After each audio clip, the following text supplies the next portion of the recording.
Hello everyone, welcome to all in your English lecture.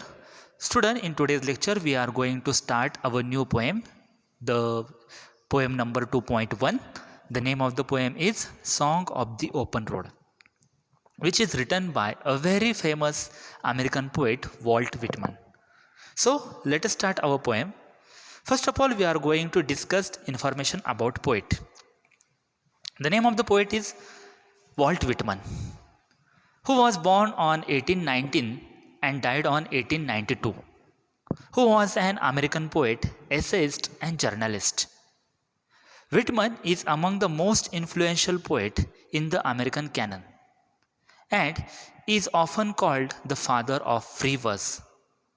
Walt Whitman हे प्रसिद्ध American poet तर आहेतच, त्याबरोबर एसेइस्ट जर्नलिस्टसुद्धा आहेत आणि त्यांना father of free verse, it means there is no rhyme scheme of the poem of Walt Whitman. Walt Whitman यांच्यामध्ये तुम्हाला राईम स्कीम किंवा रायमिंग वर्ड्स असं दिसणार नाही. It is kind of free verse. So everyone called him the father of free वर्स.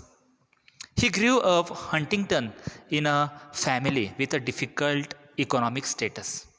His major work, Leaves of Grass, was published in July 1855.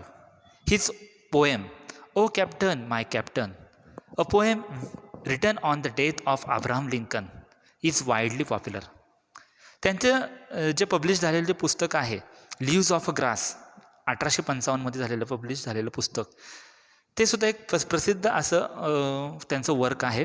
त्याचनंतर त्यांची जी पोएम आहे O captain my captain, all of you are learn in a 10th standard. तुम्हाला 10th स्टँडर्डमध्ये ही poem होती. And then it is a poem related to the death of Abraham Lincoln, आणि Abraham Lincoln यांच्या डेथच्या related ती poem आहे. अशा पद्धतीने त्यांचं अनेक ह्याच्यामध्ये आपल्याला वर्क पाहायला मिळतं. Then let us know something information about poem, the Song of the Open Road.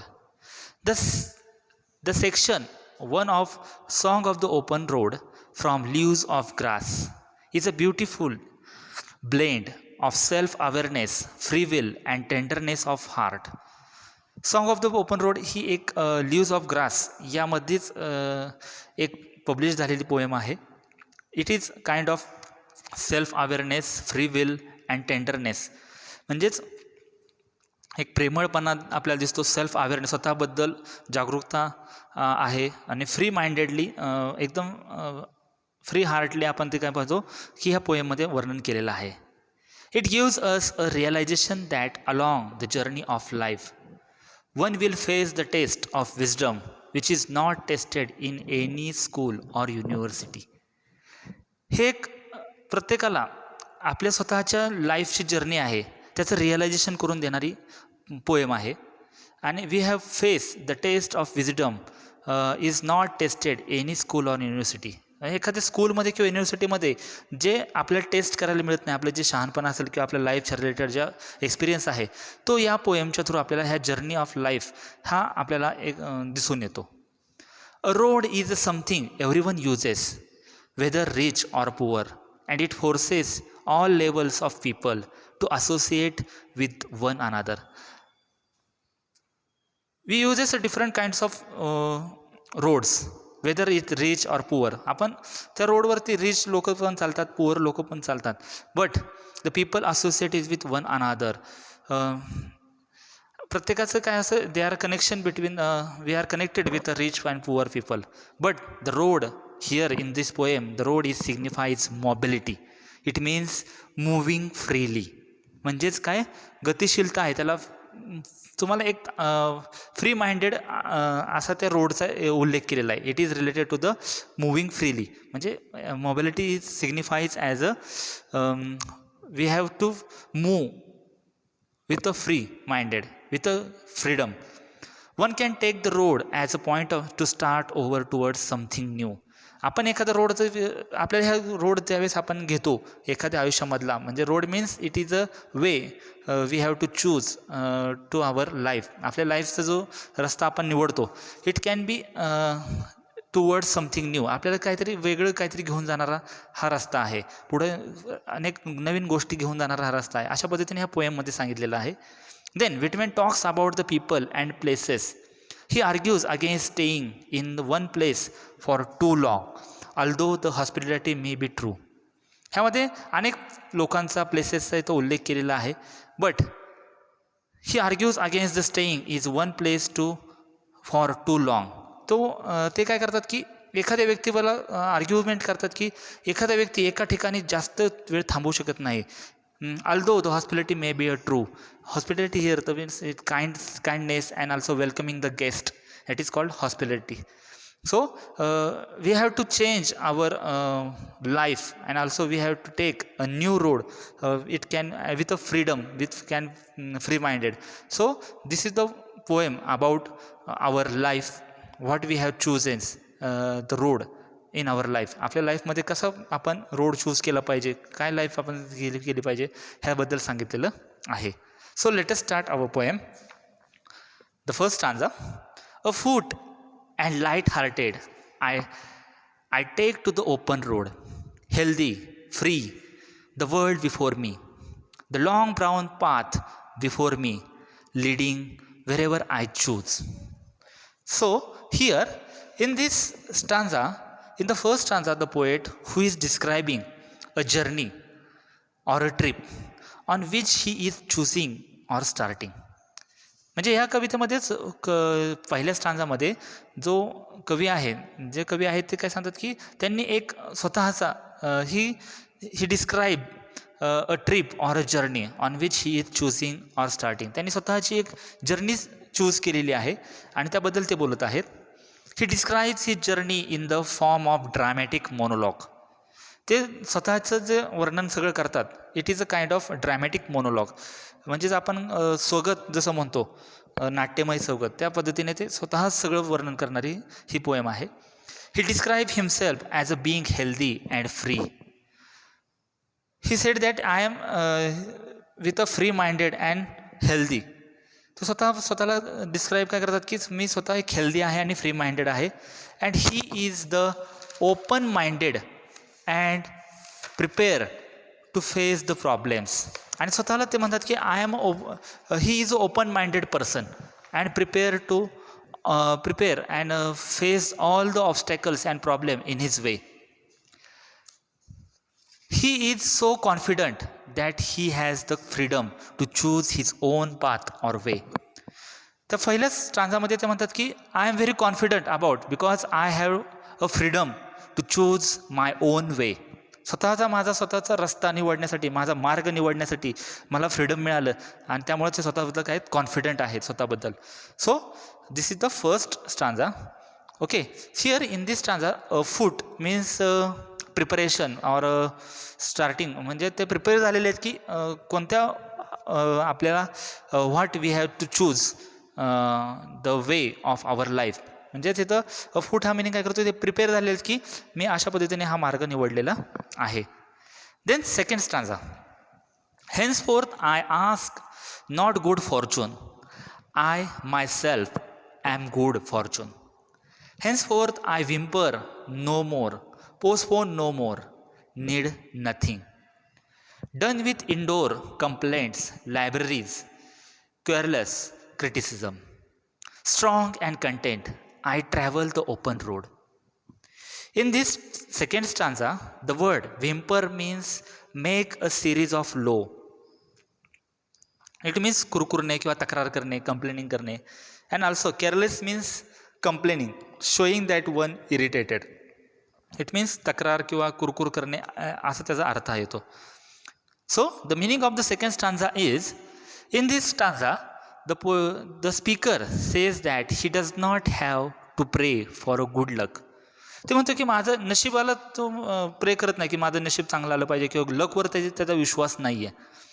Because he will work hard and make his dream come true. तो म्हणतो की कष्ट केल्याने जे माझं ड्रीम, जे माझं स्वप्न आहे ते पूर्ण येणार आहे. ते लक, त्याच्यासाठी मला लक फॅक्टर उपयोगाचं नाही. I do not believe on a luck factor because I believe on a hard work and I also make my dream comes true with a doing hard work. माझं जे स्वप्न आहे, माझं जे ड्रीम आहे ते मी हार्डवर्क करून कंप्लीट करणार आहे, not using any kind of good luck. म्हणजे त्याचा लकवरती किंवा डेस्टिनीवरती कसलाही विश्वास नाही. So he is no longer going to complain or delay.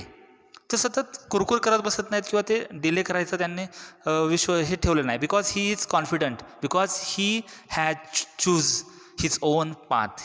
त्यांनी स्वतः ओपन माइंडेड, फ्रीली काय केलेलं त्यांनी स्वतः चूज केलेलं आहे. So he did not take a longer going to complain or delay. He will now put his plan into action. त्यांनी जो जर्नी सेट केलेली आहे, आता it is time to put his plan into action. He is strong and happy. He is strong and happy to be on the open road. ते स्वतः खूप खुश आहेत, कारण त्यांनी जो चूज केलेला रोड आहे ते स्वतः चूज केलेला आहे with a confident and with a freedom. Because the speaker who have a freedom to choose his own way. So he is strong and happy to be on the open road. He will stop finding excuses for postponing. त्यांनी excuses समोर येणारे आहेत, जे कारणं आहेत, जे अडथळे आहेत, त्याला त्यांनी पोस्टपोन केलं, म्हणजे त्याला लक्ष दिलं नाहीत. And then he take the road and go forward. स्वतः पुढे गेलेले इथे दाखवलेलं आहे. Here in the word querulous, you already know that querulous means complain. He does not take any kind of complaint because he chooses his own way with a freedom. So he continue his way. So, in the third stanza, the earth that is sufficient, I do not want the consolation any nearer. I know they are very well where they are. I know they suffice for those who belong to them. Here, in this stanza, the word constellation means, the meaning of the constellation is like a fate or destiny, are also influential group of people. जे प्रभावशाली लोकांचा जो group असतो, की आपण त्यांचा आधार घेऊन किंवा एखाद्याच व्यक्तीचा आधार, जे प्रतिष्ठित लोक आहेत त्यांचा आधार घेऊन आपण पुढे जातो, त्याला आपण म्हणतो काय, कॉन्स्टलेशन्स किंवा डेस्टिनी. आपण एखादं गुड लक घेऊन आपण त्याचा वापर करतो, that is called constellation. In the third stanza, the poet, here the speaker seems to separate himself from others. ह्या स्टांजावरून आपल्याला कळतं की हे जे पोएट आहेत हे इतरांपेक्षा कसे वेगळे आहेत. He feels he is strong enough to meet all the problems of life that may comes in his way. हे म्हणतात की I am very strong and I also face any kinds of obstacles or problems in my life when I choose my way.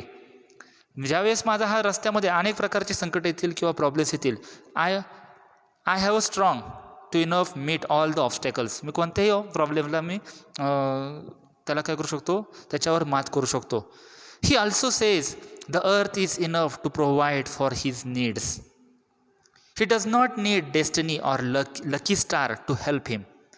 ते स्वतः म्हणतात की अर्थवरती ज्या गोष्टी आहेत त्या माझ्यासाठी पुष्कळ आहेत, पूर्ण माझ्या गरजा त्याचे पूर्ण झालेल्या आहेत. So he does not need any kind of destiny or lucky star. त्यांना आता कोणत्याही नशिबाची किंवा कोणत्याही लकी स्टारची गरज नाही. Because lucky star to help him here, म्हणजे he could not believe on a destiny or luck. त्यांना लकवरती किंवा डेस्टिनीवरती त्यांचा विश्वास नाही. Because he believe on only hard work. Here the word constellation refers for powerful people. इथं कॉन्स्टलेशन शब्द कशासाठी आला आहे, तर पॉवरफुल पीपल याच्यासाठी आलेला आहे. Which means he probably does not include himself in the group of people who belong to the constellation. म्हणजेच कॉन्स्टलेशनचा अर्थ काय, हे जे कवी आहेत हे त्या ग्रुपमध्ये नाही आहेत ज्यांचा कॉन्स्टलेशन्सवरती किंवा डेस्टिनीवरती, लकवरती किंवा अशा प्रतिष्ठित व्यक्तींवरती आधार घेऊन ते चालतात. त्यामधला त्या ग्रुपमध्ये ह्यांचा समावेश होत नाही. He does not require powerful people to help him to progress. त्यांच्या प्रोग्रेससाठी किंवा त्यांच्या प्रगतीसाठी अशा कोणत्याही व्यक्तींचा त्यांना हातभार घेतलेला त्यांना आवडत नाही. Here suffices is also, suffice means also it means a need, गरज आपण त्याला, असा त्याचा इथं शब्दाचा उल्लेख आलेला आहे. In the last stanza, still I carry my old delicious burden. I carry them, men and women. I carry them with me wherever I go. I swear it is impossible for me to get rid of them. I am filled with them, and I will fill them in return. In the last stanza, the speaker who admits that he is not without his own problem. म्हणजे तो म्हणतो की I carry my own problems, my delicious burden. म्हणजे प्रत्येकाला काही ना काही problems असतात आयुष्यामध्ये. So he said that, he admits that he is not without his own problem. म्हणजे कोणताही माझ्याबरोबर पण मी प्रॉब्लेम घेऊन चाललेलो आहे. He says that he carries old burdens, this may be attachment and friendship. ते म्हणतो की बर्डन्स म्हणजे ओझं किंवा प्रॉब्लेम्स काही अनेक असतात प्रत्येकाच्या आयुष्यामध्ये. त्याच्यामध्ये ते he carries the old burdens, this may attachment and friendships. ते बर्डन्स आहेत, ते ओझे आहेत, ते कशाचे रिलेटेड आहेत, ते फ्रेंडशिप किंवा अटॅचमेंट त्याच्याबरोबर माझी जोडलेली आहे. He calls them like a delicious burden. ह्या ज्या बर्डनला जे ओझे प्रत्येकाला प्रॉब्लेम असतात, कोणी एखाद्या वेळेस पुढं जात असतो त्यावेळेस त्या प्रत्येकाच्या आयुष्यामध्ये काहीतरी प्रॉब्लेम्स असतात आणि त्या प्रॉब्लेमलाच इथं जे पोएटने त्याला नाव काय दिलेलं आहे तर he compare the burden with a delicious. The word delicious म्हणजे तो त्या बर्डनला, ज्या प्रॉब्लेमला ॲडजेक्टिव्ह काय वापरतात तिथं तर डेलिशियस बर्डन. म्हणजे ही गोड ओझे आहेत माझ्यासाठी, because they are wonderful. The delicious burden according to the speaker are a so wonderful. The speaker admit to all that he carries them with him wherever he goes. तो म्हणतो की मी जिथं जाईल त्या ठिकाणी हे माझ्याबरोबर येणार आहेत. And he डिक्लेअर्स that he cannot read himself of them. Here the word read म्हणजे त्यापासून मी मुक्त होऊ शकत नाही किंवा वेगळं होऊ शकत नाही, मी त्याला बाजूला टाकू शकत नाही ह्या बर्डन्सला. So he always carry with them wherever he goes. ज्यावेळेस ज्या ठिकाणी जाईल त्यावेळेस तो काय करतो ते माझ्याबरोबर असणार आहे. So at the end of the poem the poet gives us message with you have to choose your own destiny or own road with freedom and open minded. म्हणजे ह्या लास्टला आपल्याला पोएट काय सांगतं की प्रत्येकाने आपलं जे रोड आहे, आपली जी लाईफ जो आहे, लाईफचा जो आपण वे चूज करतो तो प्रत्येकाने कसा व्हायला पाहिजे, is with open minded, with freely and confident. Then you have to become successful. तुम्ही कधी successful you will become successful कधी होणार की ज्या वेळेस तुम्ही जो तुमचा यशाची जो मार्ग निवडलेला आहे तो मार्ग तुम्ही कॉन्फिडेंटली स्वतः चूज केलेला असेल किंवा ओपन माइंडेड, फ्रीली माइंडेडने तो जो चूज केला असेल तर तुम्ही then definitely you will become successful. तुम्ही 100% सक्सेसफुल इथं होणार. So dear student, in today's lecture we have completed our poem. So thank you.